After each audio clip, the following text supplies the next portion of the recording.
Cette énergie en général de guérison, ça peut souvent concerner des gens qui sont dans cette énergie de guérison, donc c'est des gens qui sont tout simplement créatifs, qui sont tout simplement dans le cœur. Aujourd'hui, un petit sujet qui pareil est revenu dans quelques séances sur ces derniers mois, donc je vous le partage sur l'énergie, on va dire cristalline de certaines personnes qu'elles peuvent dégager. Cette énergie en général de guérison, ça peut souvent concerner des gens qui sont dans cette énergie de guérison, donc c'est des gens qui peuvent faire des soins, mais qui sont tout simplement créatifs, qui sont tout simplement dans le cœur, des artistes de la vie. Donc ces personnes-là, artistes de la vie, en général, quand elles rencontrent des personnes, elles ouvrent très facilement leur cœur, entrent même en fusion énergétique, comme si elles, rien à cacher, elles sont ouvertes, elles sont elles-mêmes, elles sont transparentes. Et elles émanent une énergie très lumineuse, très cristalline. Les personnes, en fait, en face, peuvent avoir deux réactions. L'énergie cristalline met en lumière.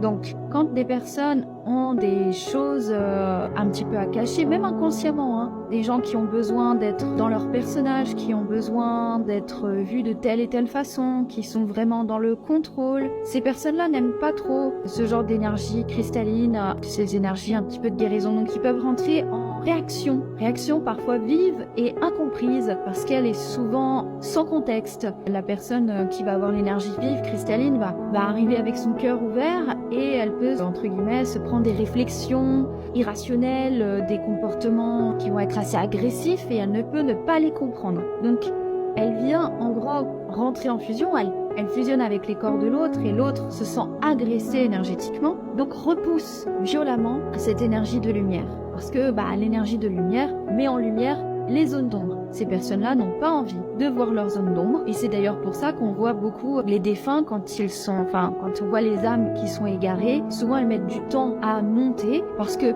plus on monte, plus on est dans la conscience de ce qu'a été notre vie et de ce qu'on a bien pu être et ce qu'on a bien pu faire. Bien sûr, personne n'est là après la mort pour juger, mais on se juge soi-même et on est face à la clarté et parfois l'horreur, la honte et la culpabilité de certaines choses. Donc c'est pour ça que des défunts préfèrent des fois rester longtemps à aérer avant de monter, le temps de, entre guillemets, s'habituer doucement à l'idée qu'ils ont besoin de se pardonner. Mais tout ça, faut en avoir conscience. Donc le temps que ça vienne à la conscience, il faut du temps. Donc l'énergie des défunts fonctionne de la même manière que dans le vivant.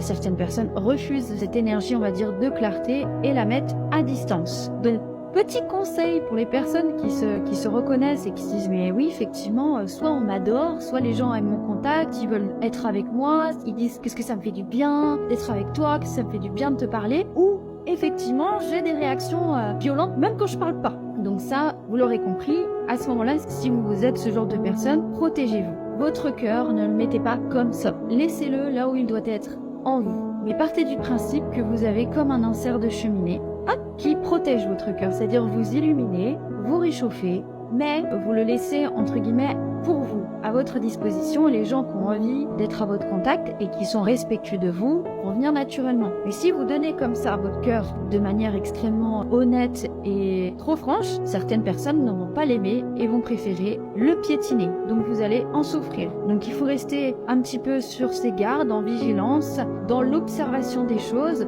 et accepter ce principe que vous n'avez parfois pas du tout à vous remettre en question, parce que vous pourriez vous dire « Oh, mais qu'est-ce que j'ai bien fait pour attirer ça? Qu'est-ce que j'ai dit ?» Non, si c'est injuste et que vous souffrez, il n'y a pas à chercher plus loin que de vous dire « Ok, je mets des barrières pour me protéger. Je n'ai pas à essayer de me remettre en question pendant 1000 ans. La seule chose que je dois comprendre, c'est dire stop. » Et quand on dit stop, tout d'un coup, les choses se rééquilibrent, les énergies ne fusionnent pas. Donc vous n'êtes pas en train d'agresser sans le vouloir l'énergie de la personne qui n'avait pas envie de vos énergies. Et chacun reste à sa place. Vous pourriez vous dire « Ah oui, mais ça fait pas très naturel, moi j'aime bien être spontané. » Je vous comprends, mais on peut pas toujours faire ça. Il faut pouvoir se protéger. Quand vous vous sentez justement trop agressé, que vous n'arrivez pas à gérer émotionnellement la situation, n'hésitez pas à la confier au divin, à bien prier dans cette situation pour dire « Je ne sais pas ce qui se passe, je n'ai pas la maîtrise dessus, je n'arrive pas à avoir le contrôle. » Confiez au divin. Déjà, vous allez voir une amélioration. Rentrez pas directement dans la culpabilité, le sentiment d'inutilité, le rabaissement en fait, tout ce qui va venir entacher votre plexus solaire. Donc c'est très important de protéger et d'avoir conscience de votre belle énergie pour qu'elle puisse être justement la plus optimale possible pour les personnes qui sont désireuses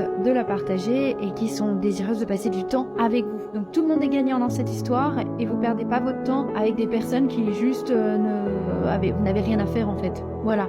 Des gros bisous!